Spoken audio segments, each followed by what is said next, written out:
اور طریقہ کار پر روشنی ڈالی گئی ہے، اور یہ بات واضح فرمائی گئی ہے کہ کتنی ہی دشمنی اور عداوت کا ماحول ہو لیکن جوائی کاروائی میں انصاف کے حدوں سے تجاوز نہیں ہونا چاہیے۔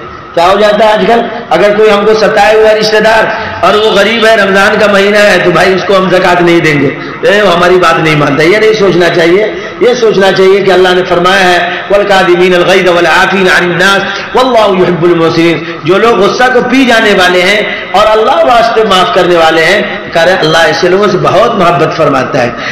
اس کے بعد سورہ بنی اسرائیل کی تلاوت ہوئی ہے۔ یہ پوری کی پوری سورت رسول اللہ صلی اللہ علیہ وسلم پر مکہ مکرمہ میں نازل ہوئی۔ اگرچہ کچھ آیات کے سلسلے میں بعض مفسرین کی رائے ہے کہ وہ مدینہ میں نازل ہوئی، لیکن راجح قول یہی ہے کہ پوری سورت مکی ہے۔ اس سورت کا آغاز واقعہ معراج سے ہوا ہے، اور معراج کا واقعہ ہجرت سے صرف دو سال پہلے پیش آیا ہے۔ اس سے ظاہر ہے کہ یہ سورت مکی زندگی کے اخیر زمانے میں نازل ہوئی ہے۔ اس سورہ کا نام اسراء بھی ہے اور بنی اسرائیل بھی۔ اسراء اس مناسبت سے کہ سورت کی ابتدائی سے اسراء اور معراج کے واقعہ سے ہوئی ہے۔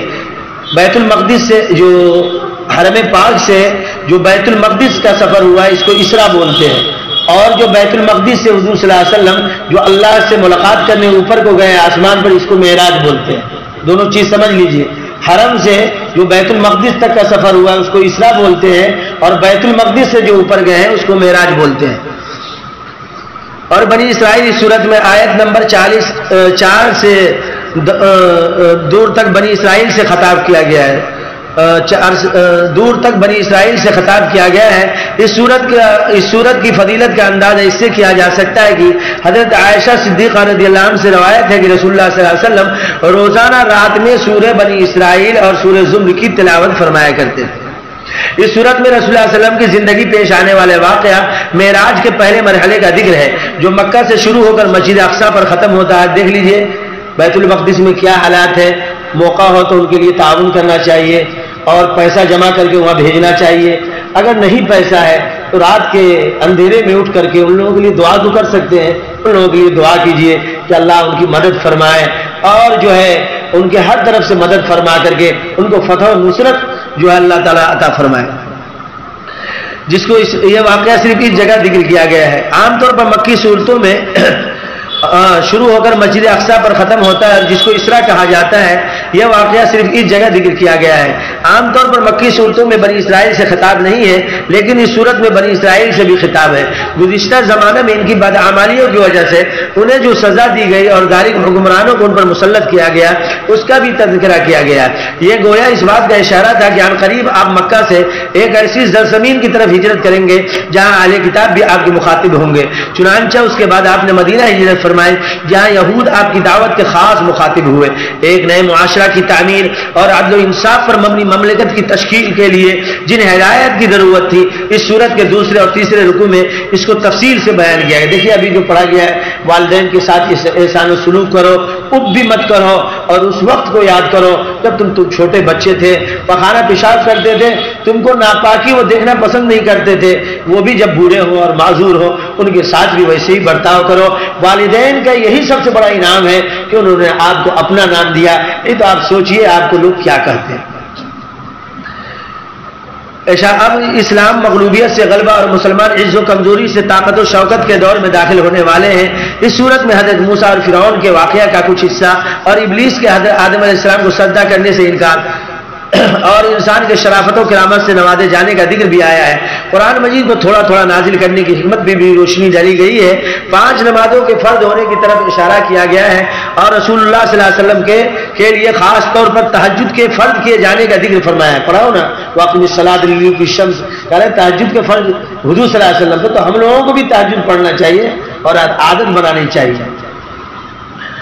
نیز دوسری مکی صورتوں کی طرح اس صورت میں بھی توحید و رسالت اور آخرت کو مدلل طور پر بیان کیا گیا۔ اس کے بعد جو سورہ کہف کی تلاوت ہوئی ہے، سورہ کہف کا خلاصہ سن لیں۔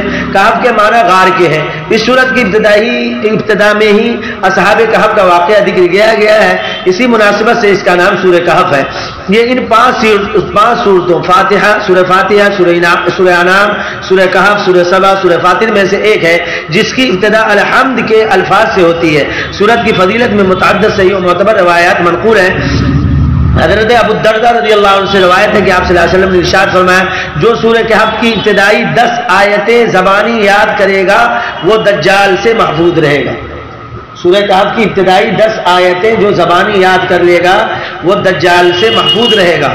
یہ مسلم شریف میں ہے. اور حضرت ابو الدرداء رضی اللہ تعالیٰ عنہ کی روایت ہے کہ ایک اور روایت میں یہی فضیلت سورہ کہف کی آخری 10 آیتوں کے سلسلے میں نقل کی گئی ہے. اور نسائی کی ایک اور روایت میں مطلق 10 آیت پڑھنے کا ذکر ہے. ان احادیث سے معلوم ہوا کہ سب سے بڑے فتنے یعنی فتنے دجال سے محفوظ رہنے کے لیے سورہ کہف کی تلاوت بے حد مفید ہے. خاص شروع سے 10 آیت کی تلاوت کرے یا آخر یا درمیان سے. رسول اللہ صلی اللہ علیہ وسلم نے خاص طور پر جمعہ کے دن اور جمعہ کی شب میں سورہ کہف پڑھنے کی تلقین فرمائی.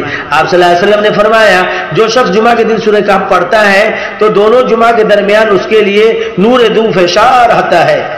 ایک اور روایت میں شب جمعہ کا ذکر آیا ہے کہ جو جمعہ کی رات میں سورہ کہف پڑھے گا تو اس کے پاس سے لے کر کعبۃ اللہ تک نور پھیلے گا. کہاں تک؟ جو سورہ کہف جو ہے جمعہ کی رات میں پڑھے گا اس کے نور جو ہے کعبۃ اللہ تک پھیلے گا. اس صورت میں 3 ایسے واقعات بیان کیے گئے ہیں جو صرف اسی صورت میں آئے ہیں اور بڑی دلچسپ ہیں. ایک اصحاب کہف کا قصہ جو آیت نمبر 9 تا 26 میں ہے. دوسرے حضرت موسیٰ اور حضرت خضر کا سفر نامہ جو آیت نمبر 60 تا 78 میں بہت مضحکہ خیز واقعہ سب ہے، یعنی بہت عبرت آمیز واقعہ سب ہے. اس کو پڑھیں گے تو انشاءاللہ ایمان میں تازگی آئے گی. یہ تو یہاں بتلا دیا گیا ہے تو اس کو پڑھیں. ذوالقرنین کا واقعہ جو آیت نمبر 83 تا 99 میں ہے. اس کے علاوہ 2 مثالیں بھی دی گئی ہے. ایک ایسے دوستوں کی جن میں سے ایک مالدار لیکن ایمان سے محروم تھا اور اسے اپنی دولت اور اپنی حاشیہ برداروں کی کثرت پر ناز تھا. یہ مضمون آیت نمبر 32 تا 44 میں آیا ہے. دوسرے دنیاوی زندگی کی بے ثباتی کی مثال. اس صورت میں حضرت آدم علیہ السلام اور ابلیس کے واقعہ کا ایک حصہ بھی ذکر کیا گیا ہے. قیامت کی منظر کشی کی گئی ہے اور رسول اللہ صلی اللہ علیہ وسلم کے واسطے سے اس امت کو تنبیہ کی گئی ہے کہ وہ انسان کی توقیر و احترام، حسن و سلوک اور دوستی کا پیمانہ ایمان و عمل کو بنائے، نہ کہ دولت اور غربت کو. جس شخص جو نمازی ہو، ذاکر و شاغل ہو، اس کو دوست بنائے.